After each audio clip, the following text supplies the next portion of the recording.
on recommence. Pour ceux qui n'ont pas vu le premier épisode, allez regarder la vidéo sur le naufrage le long de la côte marocaine. En parlant de ça, Martin a un blog où il va raconter son voyage, son périple. Il a une belle patte au niveau écriture. Donc si vous voulez voyager un peu vous aussi à travers ses écrits, je vous encourage, je vais mettre le lien en bas des vidéos. Alors je vais faire quelque chose que je fais pas souvent parce que la dernière fois on a fait la vidéo sur Diane, j'ai partagé voilà, une nana toute seule sur un bateau, c'est sympa. Je suis pas trop un mec qui fait de la pub pour les gens, j'aime pas trop la pub gratuite. Mais Martin, ça fait quand même 3-4 semaines qu'on est à bord, bientôt un mois, même ça fait un mois qu'on est à bord. Ça fait un mois, ouais. Et je pense que c'est quelqu'un qui est intéressant à suivre, donc à bon entendeur, salut, j'en dirai pas plus. Et donc, tu fais naufrage sur la côte du Maroc. Tout à fait. Tu trouves un bateau pour t'amener aux Canaries. Exact. Et aux Canaries, tu fais comme tout le monde, tu traînes sur les pontons. Exactement. Aux Canaries, il y a plein d'équipiers qui ont entendu parler des fameuses transatlantiques et qui se disent c'est ma chance, je vais trouver un bateau pour aller dans les Caraïbes. Et finalement, moi, c'est par la bourse aux équipiers que j'ai un contact qui me dit bon, bah, nous, on est sur une autre île à Lanzarote, donc je les rejoins en ferry.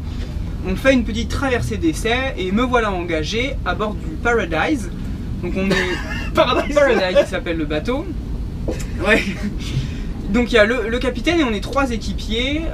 Un équipier qui avait déjà une petite expérience de voile, une équipière qui avait navigué, mais vraiment comme moi un petit peu. Et puis moi, donc on est 4 à partir sur ce bateau et là, on passe 1-2 semaines à faire des préparatifs aux Canaries pour voilà, être bien sûr de ne pas avoir de problème pendant la transat, comme quoi ça n'empêche pas puisque la veille de partir, déjà l'autopilote tombe en panne et nous lâche. Donc on se dit peut-être qu'on va réussir à le réparer en route, mais là on a une bonne fenêtre météo, ça fait longtemps qu'on se prépare. On part quand même et on se dit que si on n'a pas l'autopilote, c'est pas grave, on va barrer, on va se relayer, etc. Vous partez de Gran Canaria? On part de non, La Palma, donc l'île qui est la plus à l'ouest. Ah, La Palma, ok. Pas Las Palmas, mais La Palma. Ok, ouais. Vous êtes 4 à bord? On est 4 à bord. Et pas d'autopilote? Pas d'autopilote. C'est un bateau en acier, c'est un ketch en acier? Ouais, c'est un ketch en acier, c'est ça. Un Motiva 36. Ok, 36 pieds. 36 pieds. Voilà, donc première transat pour tout le monde, les équipiers, le capitaine aussi. Et lui, son objectif, c'est de ramener son bateau dans les Antilles, puisque maintenant il travaille là-bas et ça va être sa maison. Donc, le deuxième jour, on a un souci avec la grande voile qui s'affale. Alors c'est une grande voile sur enrouleur, c'est pas une grande voile qui se hisse. Et donc il y a la pièce sur laquelle est accrochée la grande voile en tête de mât, qui en fait ne tient pas tout à fait et la voile saute de cette pièce là. C'est ça qui fait qu'elle est tombée. On a essayé de la remonter 1 fois, 2 fois et on a dit ok, laisse tomber, on enroule la grande voile, on va attendre que ça se calme pour pouvoir régler ce problème. Et en fait on avait vraiment du gros temps en partant. On s'est retrouvé dans de la houle avec 25 nœuds, 20-25 nœuds constants ou en rafale. Et on a attendu 4 jours, 5 jours, 1 semaine. Et voilà, donc ce problème de grand voile, on a mis vraiment du temps à le résoudre, ce qui fait qu'on naviguait au génois au début, puis un peu à l'artimon, mais l'artimon nous gênait parce que c'était pas très équilibré d'avoir de l'artimon sans la grande voile avec le génois. Ce qui vous gêne, c'est pas la force du vent, c'est le bateau qui roule. Hein. Ouais. Enfin, c'est ça, c'est le mouvement pour monter là-haut, c'est l'enfer quoi. Ah ouais, tout à fait. Ouais. C'est ça. Et à un moment donné, pas vraiment parce qu'on a une bonne fenêtre de houle, mais surtout parce que voilà, à un moment donné, il faut la réparer cette grande voile. On monte au mât, alors on a fait tout un système, je me rappelle plus comment, mais on a saucissonné la grande voile. Alors attendez, parce que là, excuse-moi de te couper, monte au mât, mais pas de chaise de mât.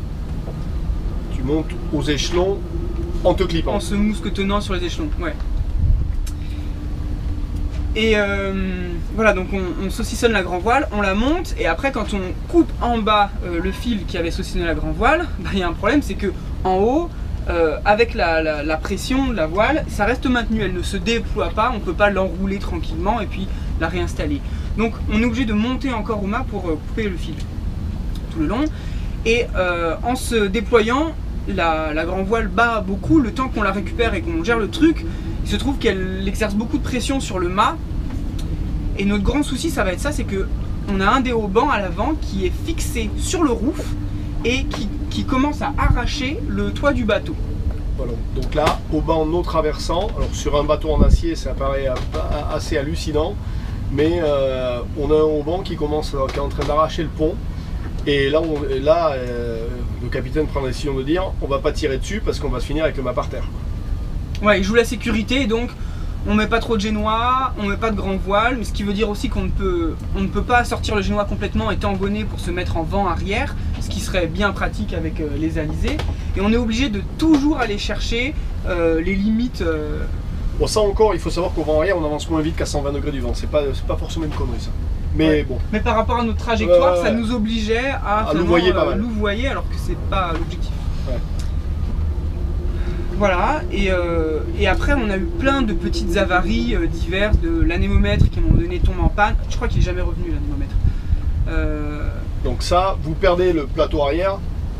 Ouais, la jupe arrière effectivement. La jupe arrière va s'arracher. La transat a duré 29 jours on a mis. On faisait moins de 100 000 par jour. Quoi. Donc 29 jours. Vous dormez dans des couchettes où vous êtes serré, allongé. Il faut mettre les mains de chaque côté pour tenir. Ouais, c'est ça. Bon, au bout d'un moment, on a mis un système de drap qui nous coince. Gilet de sauvetage. Gilet de sauvetage, on en avait un chacun. Bon, moi j'en avais un vieux qui était vraiment lourd, qui faisait mal aux épaules. Puis on avait un gros souci avec la barre qui, je sais toujours pas l'expliquer, hein, elle était vraiment très très dure. Des fois, on était obligé de forcer pour tourner un petit peu. C'était n'importe quoi.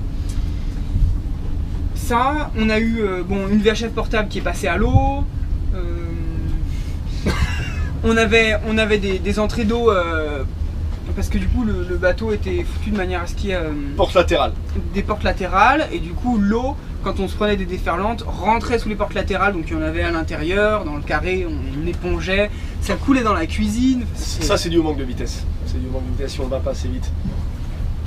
Alors moi, déjà tu es content d'avoir fait? Ben oui, je suis content, ça m'a permis d'arriver là dans les Antilles en vie. Alors je vais dire un ou deux mots là-dessus. Pareil, hein, je ne vais pas aller à la critique. Je pense que chacun a son idée sur la chose. Mais ce qu'il faut qu'on... Le côté positif de cette expérience-là, c'est de se dire, tu pars sur un bateau où rien ne marche. Ils ont quand même traversé. Ce qui veut dire que toi, si tu prépares ton bateau comme il se doit ou comme tu as envie de le faire, et que tu t'es bien préparé, tu te rends compte qu'il y a quand même des mecs qui traversent avec des trucs sur lesquels on partirait, nous, probablement jamais notre vie, avec notre expérience et notre feedback et notre relation à la sécurité. Donc pour tous ceux qui veulent traverser l'Atlantique et quand même un petit peu, comme moi, ma première transat, ce doute constant de se dire comment je vais gérer l'histoire, je vous le répète encore une fois, si vous avez bien préparé votre bateau et que vous avez bien fait les choses, ça passe toujours. Des fois c'est un peu long, mais ça se passe bien. Donc là, voilà, sur cette histoire-là, on va pas incriminer le gars qui a fait ça sur son bateau. Peut-être qu'il savait qu'il avait un bateau qui n'était pas en état, il voulait absolument l'amener de l'autre côté. Il a peut-être joué avec la vie des gens. Ça regarde Martin et pas nous, hein, puisque là, tu voyez, c'est pas une vidéo où il explique qu'il faut partir dans ces conditions-là. Le mec, il a pris ses risques et il a pris les équipiers. Les équipiers ont pris ses risques. Chacun fait ce qu'il veut de sa vie. Mais in fine, vous voyez, on trouve de tout sur les quais. Il y a vraiment des bateaux qui sont des épaves qui traversent. Et t'étais pas le seul à être parti dans ces conditions-là. Je pense qu'il y a plein de mecs qui sont partis dans ces conditions-là. Ouais, ouais. Donc les équipiers, faites quand même gaffe sur avec qui vous traversez, quelles sont les conditions. Et finalement, là, c'était quoi les consignes si vous tombiez à la mer? Alors nous, on avait toujours une VHF portable sur nous. Donc si on tombe à l'eau, voilà, on pouvait communiquer. Gilet, on avait les gilets et on devait avoir un feu à retournement avec une bouée de sauvetage. Donc, bon, il y avait au moins ça pour la tomber à la mer. Ouais, ouais. Et puis au niveau de la sécurité, on avait quand même l'Iridium. L'Iridium, ouais. On avait, on avait quand même prévu des choses. Bon, voilà. C'est tout? Ouais, c'est déjà pas mal. Bon, voilà, c'était la petite histoire. Prenez ça, regardez ça avec humour. Mais voilà, dites-vous, voilà, moi, je pense à pas mal qui partent là pour la transat, hein, mon ami Rodolphe et d'autres. Je sais que vous avez fait le job. Vous voyez, il y en a qui ont moins bien fait le job et ça s'est bien passé. Donc encore une fois, écoutez pas les ragots pontons qui vous disent que vous êtes des illuminés à vouloir traverser l'Atlantique avec vos bateaux. Préparez-vous bien, que ces erreurs vous servent. Ne partez pas dans ces conditions-là. Et puis que ça se passe bien pour vous. Et puis pour ceux qui veulent partir en tant qu'équipier, lisez le blog à Martin. Je pense qu'il va faire un ou deux articles là-dessus. Sur les petites erreurs qu'il a fait, sur les petites recommandations qu'il a à faire. Et puis voilà. Allez, c'était la Transat sur le Paradise. Exactement. Allez, on dit bye à Martin. Il Ciao. va nous quitter. Ben là, on est en ce moment à Grenade. On traverse dans quelques heures pour Trinidad. Et lui, il continue la suite de son périple sur l'Amérique du Sud. Exact. Je prends un vol pour Lima. Et je vais faire le Pérou. Et normalement, on devrait le retrouver au mois de février du côté de Panama pour chercher un bateau. Si vous regardez cette vidéo et que vous allez faire le Pacifique, moi je viens de passer un mois avec lui. Je vous le recommande en tant qu'équipier. Yes. C'est un bon gars. Allez, bisous, ciao ciao. Merci Stéphane.